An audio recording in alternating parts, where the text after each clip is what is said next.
Globalement, les matières premières agricoles évoluent dans un contexte baissier, tiré par la crainte d'un ralentissement économique au niveau mondial et par des bilans jugés plutôt lourds. 3 chiffres peuvent illustrer cette tendance. 220 €. Le blé sur l'échéance mars 2024 pour revenir sur ce support clé.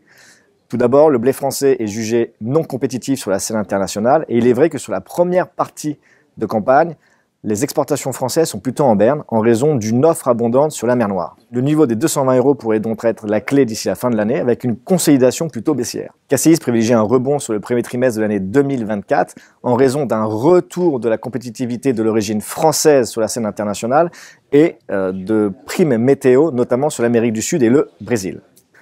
À Chicago, le wheat sur l'échéance mars 2024 évolue sous son pivot des $6, autour des 5,90 $ après avoir pris son élan sur le support clé des 5,70 $.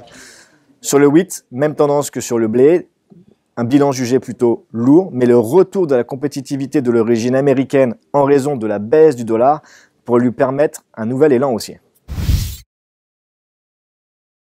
Moins 163 000 lots comme la position des fonds financiers sur le maïs américain, une position nette vendeuse, une position à date qui est quasiment record, ce qui vient appuyer sur les cours, ce qui fait pression sur les cours du maïs. Sur l'échéance mars 2024, le corn donc traite sous le pivot des 5 $. Pour la suite, rien n'est joué. On a toujours des inquiétudes sur le Brésil et la situation météorologique. Une prime Weather Market pourrait animer le marché dès 2024. Le marché commence d'ailleurs à s'en inquiéter. Par ailleurs, on a un retour également de la compétitivité du maïs américain à l'export, ce qui pourrait également venir soutenir les cours sur le trimestre 2024. En attendant, à KCIS, nous privilégions plutôt une consolidation baissière jusqu'à la fin de l'année, sans autre élément de soutien. Moins 65%, comme la baisse du prix du gaz européen depuis l'année dernière à date. Le contrat gaz continue sa baisse et vient traiter autour des 44 € MWh contre 125 € l'année dernière à la même période. Alors pourquoi cette baisse? Tout d'abord, nous avons une demande industrielle qui est en berne. Ensuite, nous avons des taux de remplissage qui atteignent des capacités maximales à près de 99,6% en Europe.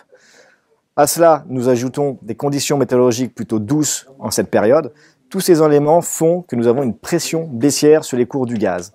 Après la crise énergétique de 2022 et de 2023, les perspectives sur 2024 sont plutôt au beau fixe, avec un cours du gaz européen qui pourrait revenir se traiter sur la zone des 28 € MWh.